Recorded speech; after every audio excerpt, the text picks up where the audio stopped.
Hello मेरे प्यारे दोस्त, आप लोग का स्वागत है आप लोग का अपना YouTube चैनल फ्यूचर करियर पे। जैसा कि मैं सुजीत कुमार आप लोगों को फ्यूचर करियर पे सोशल साइंस पढ़ा रहा हूँ। देखिए, अभी सोशल साइंस में हम लोग पढ़ रहे हैं हिस्ट्री का पहला चैप्टर यूरोप में राष्ट्रवाद का उदय। ठीक है, ये इस चैप्टर का पार्ट 3 है। पार्ट 3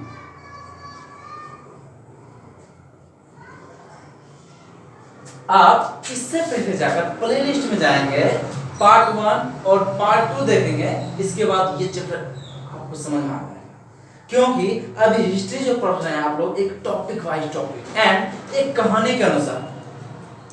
चलिए आज का जो पॉइंट है उसे पढ़ते हैं। पहले पढ़े थे हम लोग राष्ट्रवाद क्या होता है, दूसरे वीडियो के माध्यम से पढ़े हम लोग नेपोलियन बोनापार्ट के बारे में, उसका सोच क्या था, उसका योगदान क्या रहा राष्ट्रवाद में। फिर मध्यम वर्ग के बारे में जाने, कुलीन वर्ग क्या होता है, मजदूर वर्ग क्या होता है, सब लोग जाने। आज हम लोग जानने वाले हैं उदारवादी राष्ट्रवाद। उदार शब्द से लग रहा है उदार प्रवृत्ति, मतलब आजाद। हाँ बिल्कुल यही है। देखिए, उदारवादी लिबर एक लैटिन शब्द से लिया गया है। किससे लिया गया है? लैटिन शब्द से लिया है, जिसका अर्थ है आजाद। जिसका अर्थ क्या है? आजाद। इस प्रवृत्ति के लोग थे, उसका भी कुछ सोच था। क्या सोच थे ये जानते हैं। उदारवादी देखिए, व्यक्ति का स्वतंत्रता, वो चाहते थे, उदारवादी जो लोग थे वो चाहते थे व्यक्ति का स्वतंत्रता और लोग का स्वतंत्रता, वो किसी के अधीन ना हो, किसी के अंडर में बंधुआ मजदूर बन के ना रहे। मैंने ये भी बताया था आप लोग को कि बंधुआ मजदूर क्या होता है। ठीक है, उदारवादी का पहला सोच क्या था कि व्यक्ति स्वतंत्र है। व्यक्ति क्या है? लोग स्वतंत्र, किसी के अधीन में रहे। क्योंकि राजस्थान में पहले शासन चलता था, लोग थे राजा के अधीन थे। राजा उससे तरह तरह के काम करवाते थे, लेकिन उसके बदले कुछ रुपए देते थे। ठीक है, उसके ही जमीन पर उसे ही काम करवा कर टैक्स भी ले लेते थे। अब देखिए, कानून की समानता।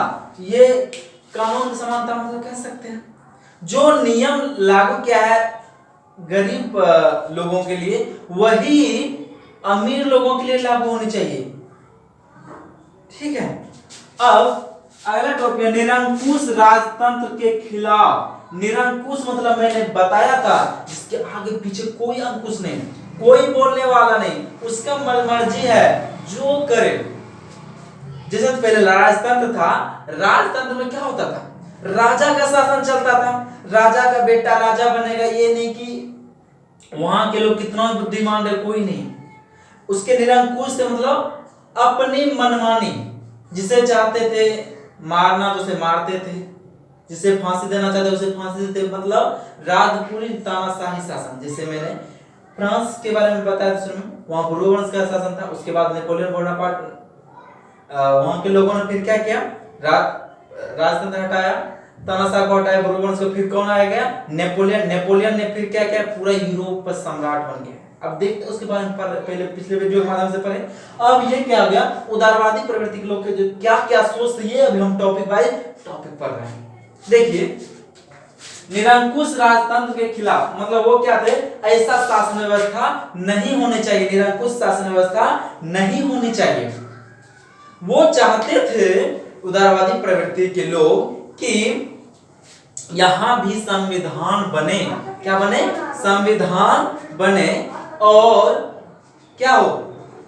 संविधान के अनुसार यहां के लोग चले, और यहां भी राजतंत्र शासन हटाकर लोगों के द्वारा प्रतिनिधि चुना जाए और वो शासन करे। ठीक है, जैसा कि ऐसा होता है कि जैसे अभी भारत एक लोकतंत्र, मतलब कह सकते हैं लोकतंत्र। क्या कह सकते हैं? लोकतंत्र। आगे पढ़ते हैं हम लोग। टॉपिक क्या था? निजी संपत्ति का पक्षधर। मतलब कह सकते हैं, जो मैंने बताया था कि किसान का जमीन था, लेकिन उस पे भी काम करवा के कौन ले लेते थे? वहां के जो कुलीन वर्ग के लोग थे। वो तो हमेशा ये चाहते थे कि जो मजदूर वर्ग के लोग हैं उसे क्या करें? हरदम दबाव बनाए रखें, उसे सताए रखें। ठीक है, मतलब वो जो निजी संपत्ति है मजदूर का, वो उससे मिले। किसका ये सोच था? ये उदारवादी प्रवृत्ति का लोगों का सोच था। आगे पढ़ते हैं, प्रेस को आजादी होनी चाहिए। इसका सोच क्या था? प्रेस जो ये प्रेस पहले था ना, प्रेस को भी आजादी, जो संचार व्यवस्था होता है, जो एक खबर यहाँ से दूसरी खबर ले जाते, दूसरी जगह ले जाते हैं टीवी के माध्यम से या टेलीविजन कास्ट के माध्यम से, पेपर के माध्यम से, किताब के माध्यम से। लेकिन पहले क्या होता था, राजा जो कहते थे छापने के लिए वही छापा जाता था। भले ही उसके राज में लोग भूखे मरे, वो नहीं छापेगा। यहाँ ऐसी व्यवस्था है, वो नहीं छापते थे। मतलब कह सकते हैं तानाशाह, जो राजा कहते थे वो छापा जाता था। संचार व्यवस्था, वो उदारवादी का जो लोग थे उसका सोच था क्या, प्रेस को आजादी होनी चाहिए, उसके मनमर्जी के अनुसार जो रियलिटी है, जो सच्चाई है वो पेश करे, वो दिखाए दुनिया को। ठीक है, आगे पढ़ते हैं हम लोग मुक्त व्यापार। मुक्त व्यापार क्या होता है कि राजा के अनुसार लोगों को व्यापार करना पड़ता था। राजा कहते थे इस व्यक्ति के साथ व्यापार करना है, जिसके कारण जो व्यापारी थे उसे बहुत नुकसान होता था। वो अपनी वस्तु का अच्छे मूल्य नहीं ले पाते थे, क्योंकि उसका कुछ शुल्क राजा के पास जाता था, फिर उससे कुछ परसेंट जो व्यक्ति खरीदते वो थे, उसके बाद उस व्यापारी को मिल पाता था। आप समझ रहे हैं? समझ रहे हैं तो देरी मत कीजिए, सब्सक्राइब कीजिए, लाइक कीजिए, सब्सक्राइब कीजिए, कमेंट जरूर कीजिए। ठीक है, पढ़ते हैं ना। देखिए मुक्त व्यापार भी पढ़ रहे हैं। मुक्त मतलब कहते हैं मुक्त हो जाना, मतलब किसी के अधीन में व्यापार नहीं करना। ठीक है, आगे पढ़ते हैं। हम लोग का टॉपिक क्या है? ज्वेलरायन संस्था। ज्वेलरायन एक संस्था था। ज्वेलरायन एक संस्था था। किसके द्वारा ये क्या हुआ था? देखिए, ये प्रसा द्वारा, किसके द्वारा बनाया गया था? प्रसा एक देश का राजधानी है। प्रसा के द्वारा बनाया गया शुल्क संघ था, जिसमें क्या, इस संस्था में क्या था? संस्था के अनुसार क्या बताया गया था? व्यापारियों के हितों में काम किया कि व्यापारियों के लिए एक फिक्स शुल्क लगाया गया। ये नहीं पहले राजस्थान में तानाशाह चल जो मनमर्जी लिया जाता था, लेकिन ज्वेलरायन संस्था के माध्यम से फिक्स शुल्क लगाया गया। जो व्यापारी चाहते थे हम लोग को फिक्स शुल्क लगाओ, उसके अनुसार हम दे देंगे, अपने मनमर्जी से काम करेंगे। लेकिन पहले नहीं ऐसे होता था, लेकिन उसके बाद प्रसा एक देश का नाम है, उसके द्वारा क्या किया गया? एक संस्था बनाया गया जिसका नाम था ज्वेलरायन, जो व्यापार के हितों में रक्षा करता था, व्यापार के आर्थिक हितों में रक्षा करता था। अब आता है टॉपिक, सबसे बड़ा टॉपिक, सबसे अच्छा टॉपिक कह सकते हैं, रूढ़िवाद का पुनर्जागरण। पुनर्जागरण मतलब समझ सकते हैं ना, दोबारा स्थापना, पुनर्स्थापना। रूढ़िवाद का पुनर्स्थापना मतलब, रूढ़िवाद मतलब क्या होता? पुराना सोचेगा तो मैं कैमरा को देख लेता, कवर कर रहा है। रूढ़िवाद मतलब क्या होता है कि पुराना सोच, मैंने लिखा भी है, अर्थ है इसका, सब अर्थ है राष्ट्रवाद को खत्म कर पुराना कानून लागू करना।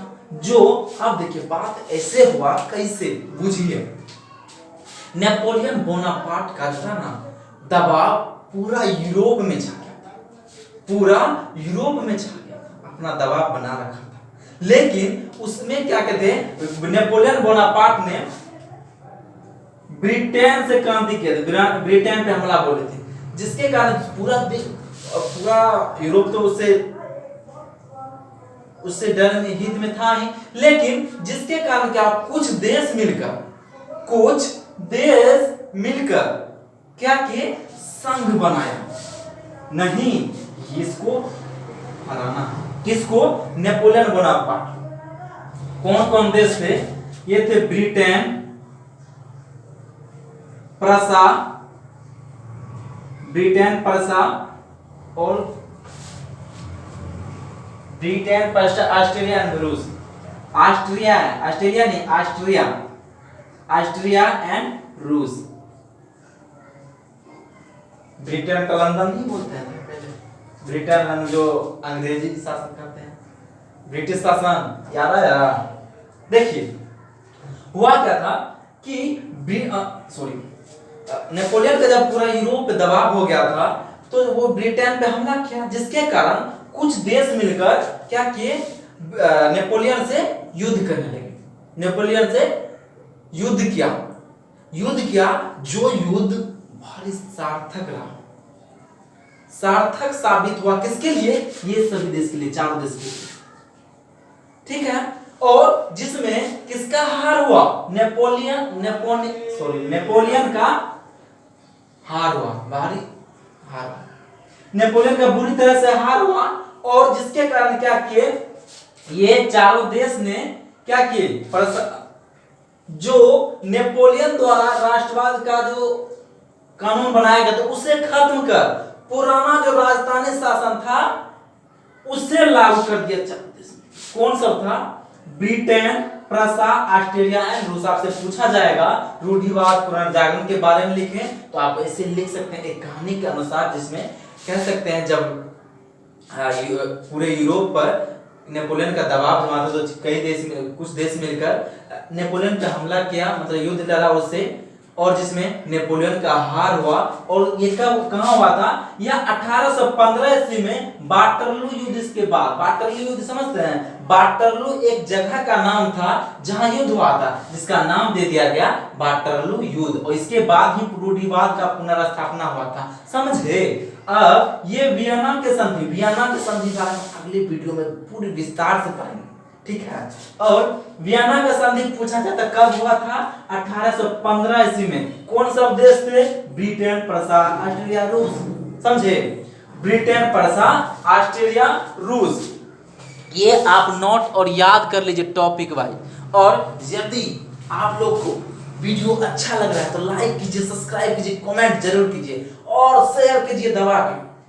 फिर मिलते हैं आप लोग से अगली वीडियो में, तब तक के लिए दीजिए इजाजत, बाय। बने रहिए फ्यूचर करियर पे।